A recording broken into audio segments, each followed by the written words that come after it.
আমি কাউকে উদ্দেশ্য করে বলি নাই। Yes, I Woodrow. ঠিক আছে, মাননীয় সদস্যবৃন্দ অপেক্ষা করুন। মাননীয় স্পিকার ধন্যবাদ। আমি প্রথমে বলেছিলাম যে দিনে দুপুরে প্রকাশ্যে অস্ত্র ব্যবহার করে সাধারণ মানুষের নাগরিকের কাছ থেকে ছিনতাই হচ্ছে, রাহাজানি হচ্ছে, সেই ব্যাপারে বর্তমান স্বরাষ্ট্রমন্ত্রী কি ভূমিকা নিচ্ছেন এবং পরবর্তীতে সরকার দলীয় এমপি সহ বিরোধী দলীয় এমপিদেরকে যে হামলা শিকার হয়েছে, সেই হামলায় যে মামলা হয়েছে, সেই মামলার আসামিদেরকে গ্রেপ্তার না করে বরং উল্টো যে মিথ্যা মামলা হয়েছে তার প্রেক্ষিতে সেই আসামিদেরকে গ্রেপ্তার করে যে আইনের শাসনের টোটাল কবরচনা করা হচ্ছে, এই ব্যাপারে বর্তমান স্বরাষ্ট্রমন্ত্রী পদক্ষেপ জানতে যাচ্ছে। স্বরাষ্ট্রমন্ত্রী। শাহবাগ স্কোয়ারে বক্তৃতা দিয়ে পার্লামেন্টে বক্তৃতা দিয়ে এক কথা না। প্রথম কথা হচ্ছে নির্ধারিত আমি কাউকে উদ্দেশ্য করে বলি নাই। আমি কাউকে বললেন আমি তো আপনারা কথা বলার সময় কথা বলি নাই। মাননীয় স্পিকার, আমি আপনার সেলটার চাচ্ছি। মাননীয় বিরোধী দলীয় সদস্যবৃন্দ, আপনারা অনুগ্রহ করে স্বরাষ্ট্রমন্ত্রীর বক্তব্য শুনবেন। Yes, I Woodrow. ঠিক আছে,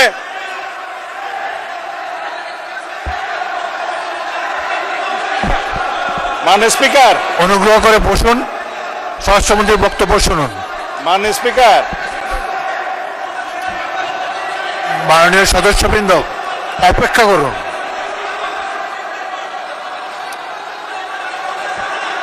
মাননীয়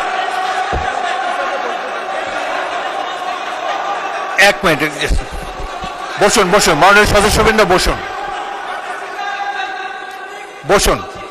মাননীয় জাস্ট হোল্ড অন প্লিজ, আমার কথা শুনুন, লিসেন টু মি। মাননীয় সদস্যবৃন্দ, বলো।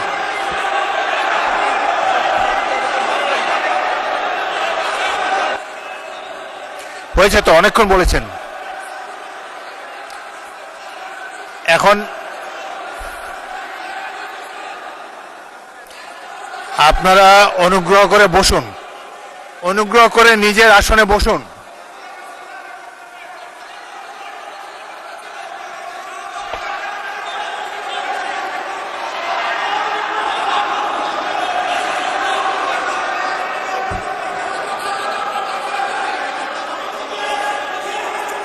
মাননীয় সংসদ সদস্যবৃন্দ,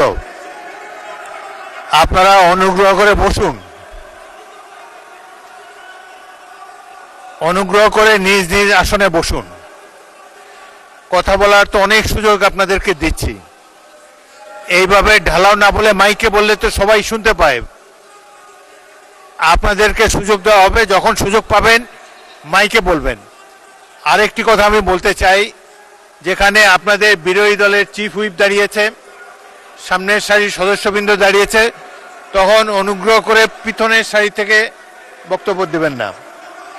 আপনাদের নেতারা কি বলে সেটা শোনার চেষ্টা করবেন। একটু ধৈর্য ধরে অপেক্ষা করুন, প্রচুর সুযোগ আছে আপনাদের জন্য। এই সংসদে বক্তব্য দেওয়ার প্রচুর সুযোগ আছে, আপনারা নিশ্চয়ই লক্ষ্য করেছেন।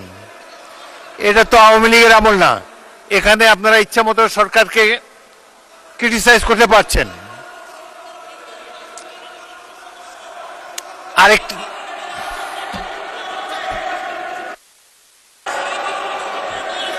মাননীয় সদস্যবৃন্দ বসুন, প্লিজ অপেক্ষা করুন।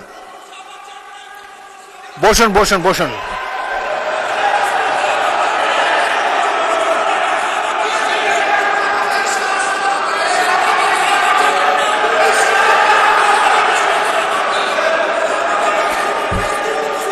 অনুগ্রহ করে নিজের আসনে বসুন। আপনাদেরকে বারবার অনুরোধ করছি, আপনাদেরকে স্পিকারের আসন থেকে বারবার অনুরোধ করা হচ্ছে, অনুগ্রহ করে বসুন। আপনাদের তো উত্তর দেওয়ার সুযোগ পাবেন।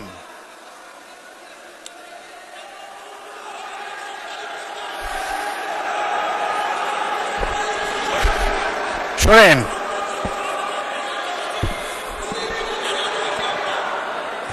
আপনারা স্বরাষ্ট্রমন্ত্রীর উত্তর শুনুন, তারপর যদি প্রয়োজন হয় আপনারা বলতে পারবেন।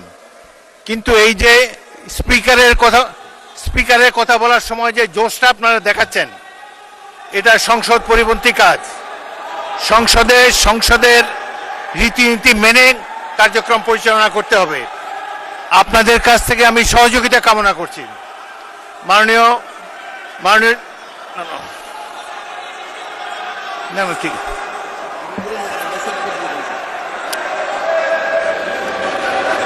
আপনার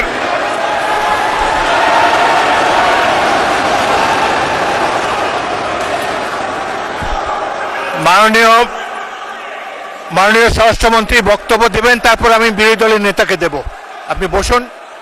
মাননীয় স্বরাষ্ট্রমন্ত্রী, আপনি বক্তব্য দেন, তারপর আপনি বলবেন। বিরোধী দলের নেতা অপেক্ষা করুন, তার বক্তব্যটা শেষ করুন, তারপর আপনি বলবেন। আপনাকে ফ্লোর দেব।